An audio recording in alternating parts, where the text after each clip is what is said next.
mercure monte insensiblement. Un ciel bleu sans nuages, du lever au couchant. Dans la broussaille, les cigales chantent depuis ton réveil, et tout dans l'air et sur terre célèbre l'apogée du soleil. Au bout de ton chemin, un homme encapuchonné t'attend, assis à l'ombre d'un olivier. Accorde-toi une halte, dépose ton sac, l'inconnu t'y invite. Rafraîchis-toi, voyageur, et prête l'oreille au conte du zénith.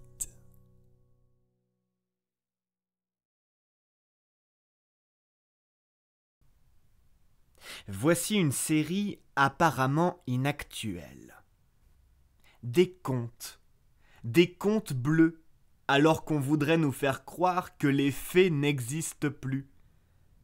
Un pays du milieu du monde, quand on ne sait plus où placer des frontières sur la carte.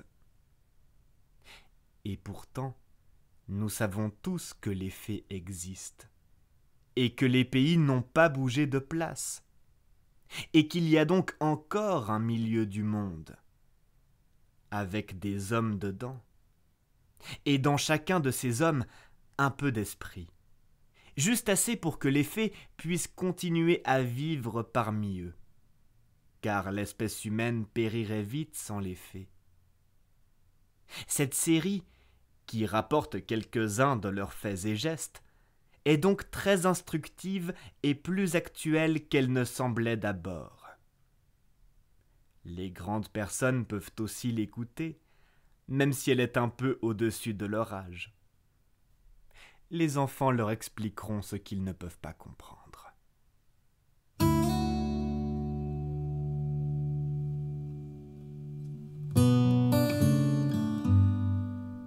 L'auteur et la plume d'oie.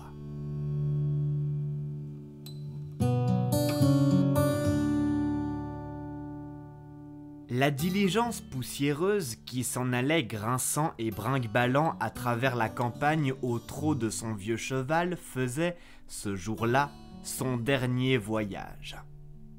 On devait la remplacer dès la semaine suivante par un car flambant neuf, qui pourrait emmener 30 voyageurs confortablement assis dans de bons sièges de cuir.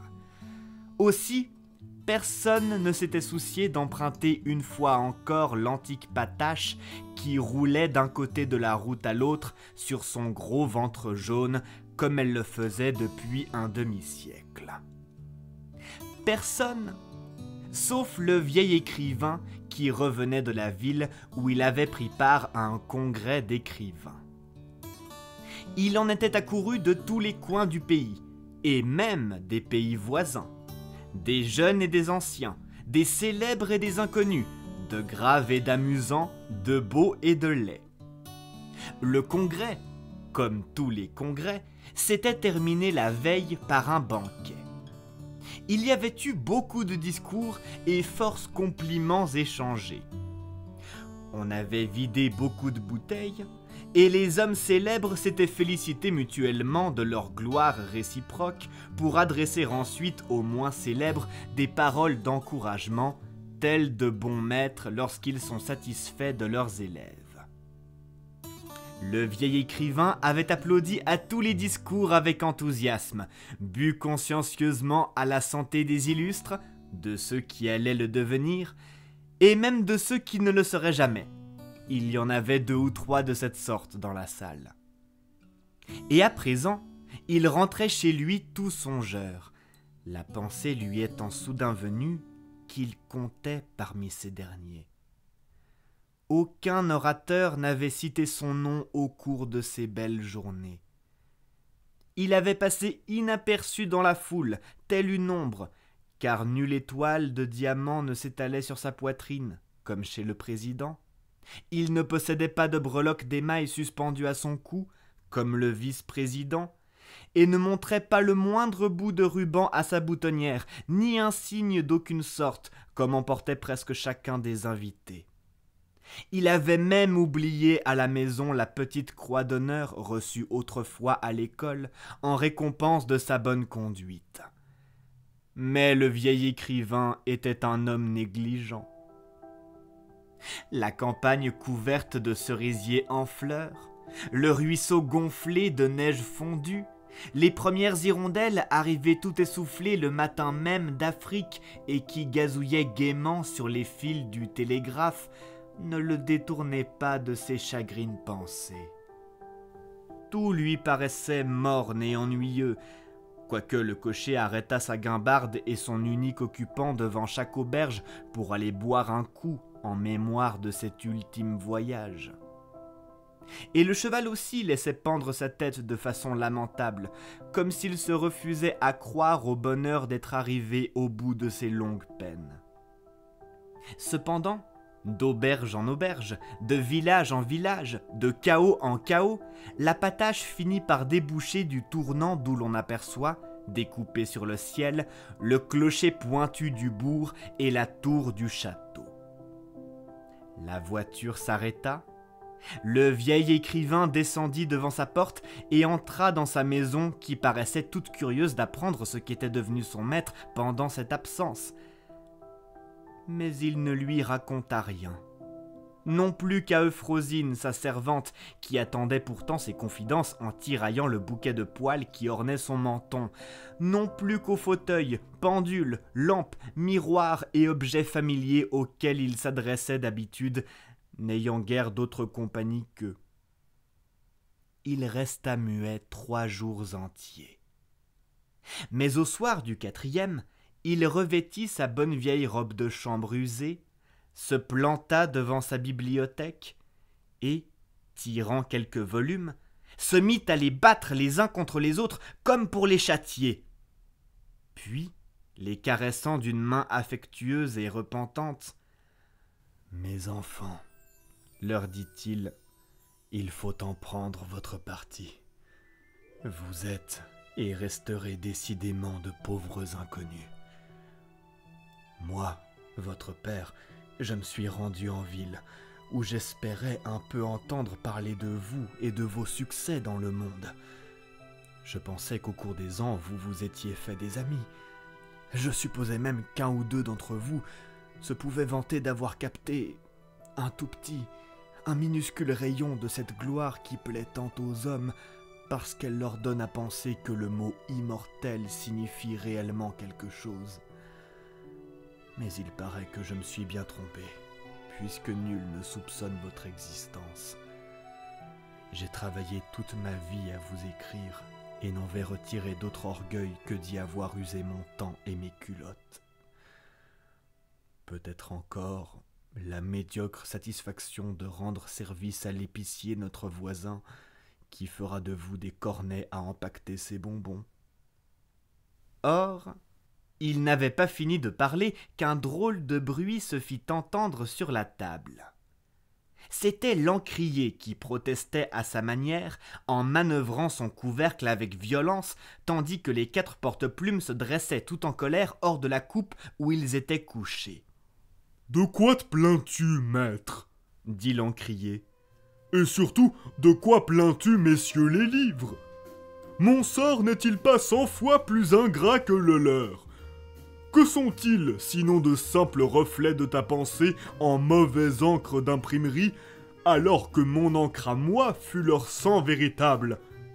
S'il est vrai que tes œuvres seront un jour transformées en cornets, c'est donc mon existence seule qui fut gâchée, puisque je ne connaîtrai même pas le plaisir de respirer le parfum des bonbons de l'épicier, notre voisin. » Mais le premier porte-plume, un gros stylo mal élevé en ébonite noire, lui coupa la parole. « Monsieur est prétentieux, fit-il, car n'est-ce pas sur moi d'abord que le maître devrait s'apitoyer ? S'il a puisé votre encre de temps en temps, c'est moi seul qui ai tracé toutes les lettres de ces bouquins. »« Vantard !» interrompit à son tour le second porte-plume en se haussant sur son bec d'or. car il était plus petit et plus mince que son compère. Vous ne fûtes jamais qu'une lourde plume domestique, mon ami. Et chacun sait que le maître ne se servait de vous que pour faire ses comptes de cuisine. Moi, au contraire, il m'emmenait en promenade, et lorsqu'une belle idée lui venait, il s'arrêtait à l'ombre d'un arbre et me tirait de sa poche pour la noter. C'est grâce à moi, et à moi seul, qu'il a écrit son œuvre de poète. De poète, fit avec un sourire dédaigneux une longue plume d'argent qui faisait la dégoûter. De poète, qu'est-ce que cela? Ce serait trop long à expliquer, reprit la plume poétique d'un air profond et entendu. Et même si je me donnais la peine de vous l'apprendre, vous ne la comprendriez pas. En tout cas, répliqua la plume d'argent vexée, quand notre maître écrivait autrefois à la dame de ses pensées, est-ce à vous qu'il s'en remettait, madame la poétique? Ou à vous, mon gros compagnon? Non, c'est à moi qu'il faisait appel. J'étais seule assez belle pour cela, seule assez élégante, seule assez passionnée. Oh, mais il y a si longtemps, reprit le stylo noir impoliment, si longtemps que l'encre a dû sécher au bout de votre bec pointu. Le vieil écrivain voulut alors faire cesser la dispute. Allons, mes enfants, dit-il. Chacun de vous m'a servi fidèlement et selon ses moyens. Si aucun libraire en ville n'a souvenir de mon nom, sans doute est-ce plus de ma faute que de la vôtre. Aussi ai-je résolu de briser désormais mes plumes, de vider mon encrier et de jeter mes livres dans la voiture du chiffonnier. À ces mots, qui mirent toute la chambre en rumeur, la quatrième plume, qui n'avait encore rien dit, prit à son tour la parole. C'était une plume d'oie, une jolie plume à l'ancienne mode qui se terminait par une longue chevelure blanche. Elle s'avança d'un pas gracieux et dansant, fit une révérence à la ronde et, s'adressant au vieil écrivain, elle lui dit « Mon jeune maître !» Elle était si âgée qu'elle pouvait se permettre de le traiter en enfant. « Mon jeune maître, j'ai écouté attentivement ce qu'ont dit cette belle demoiselle d'argent et ces aimables seigneurs, et je n'en suis point trop surprise, car il est dans la nature des plumes d'être orgueilleuse. Mais tu t'es trompé en les chargeant d'une tâche qui n'était pas de leur force, puisqu'elle n'était pas de la tienne. As-tu donc oublié que la gloire vient en dormant ? » Le vieil écrivain allait répondre qu'il était tout disposé à finir ses jours en somnolant dans son fauteuil jusqu'à ce qu'on le transportât au cimetière, d'où il ne s'éveillerait que pour monter au ciel des poètes, mais la plume d'oie ne lui en laissa pas le temps. « C'est donc en dormant, continua-t-elle, que tu tenteras ta chance un dernier coup. Seulement, cette fois, c'est moi que tu prendras en main. » « Toi » s'écria le vieil auteur. « Mais fais donc appel à ta mémoire, mon ami. Chaque fois que j'ai voulu me servir de toi, cela m'a été impossible. Ton bec s'ouvrait de façon lamentable, tu grinçais sur mon papier, tu gémissais. Si je prenais un canif pour te tailler quelque peu, ainsi qu'on en use avec vous autres plumes d'oie, tu n'en criais que plus fort, et je n'arrivais même pas à former mes lettres. C'est pourquoi, depuis tant d'années, je t'ai abandonné à ton sort. » La plume d'oie se mit à rire d'une petite voix fêlée. « Mon cher enfant, dit-elle, c'est que tu voulais toujours m'imposer tes idées, et je suis beaucoup trop vieille pour chercher à les exprimer. À mon âge, vois-tu, on n'aime plus du tout à penser. On aime l'insouci, la gaieté, l'innocence. On aime surtout les fleurs, les oiseaux, la musique, le vent, les nuages, la lune. Et si je vis encore, à 207 ans et quart bien sonnés, c'est grâce à une de mes tantes fées, encore plus âgée que moi, qui s'appelle Dame Fantaisie. Tu me parles, répliqua l'auteur, du temps de la reine Berthe, où non seulement les choses mais aussi les bêtes parlaient. Et ne vois-tu pas bien qu'elle parle encore, puisque nous voilà à ergoter tous deux sur des vérités incontestables? Renonce donc à poursuivre cette gloire qui n'est faite que pour les gens de la ville, et ne me jette pas au panier.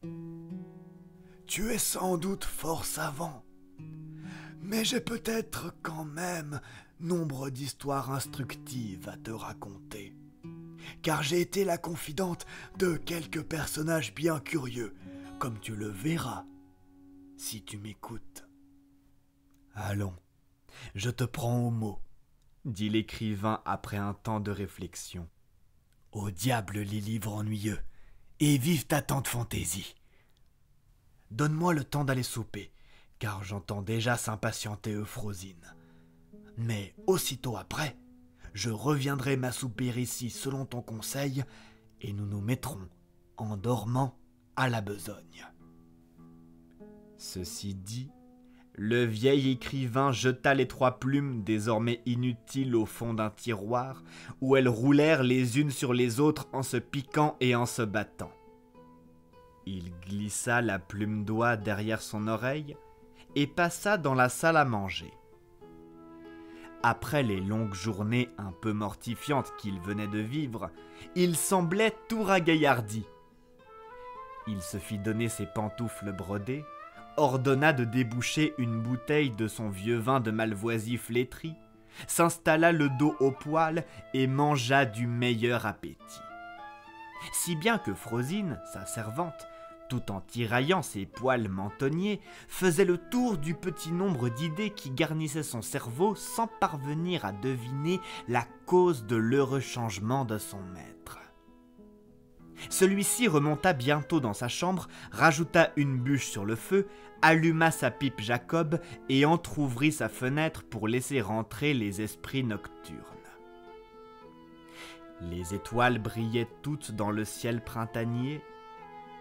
Le hibou, planté sur une branche du tilleul, causait silencieusement avec la lune. Les grenouilles chantaient à leur manière au bord de l'étang. Alors, l'écrivain se carra dans son fauteuil, ouvrit sur sa table un cahier neuf et souleva le couvercle de l'encrier, qui ne put s'empêcher de soupirer avec satisfaction. « Je suis donc le seul dont on ne puisse se passer. » Mais son maître fit semblant de ne pas l'entendre. Il saisit la plume d'oie et la laissa courir à sa guise sur le papier, tandis qu'il s'enfonçait dans ses rêves. Parfois, il s'éveillait en sursaut et prétendait bavarder. Mais la plume impatiente et colère comme un enfant gâté faisait aussitôt un pâté au milieu de la page. C'était, paraît-il, sa manière de taper du pied. Le lendemain, quand le soleil se leva, elle avait écrit la plupart des histoires contenues dans cette série. Le vieil écrivain les lut avec surprise. « Et où donc as-tu appris tout cela ?» demanda-t-il. « Tu es bien curieux » répondit la plume. « Mais, puisque tu t'es fort appliqué cette nuit, je te dirai comment ces petits contes sont venus à ma connaissance. »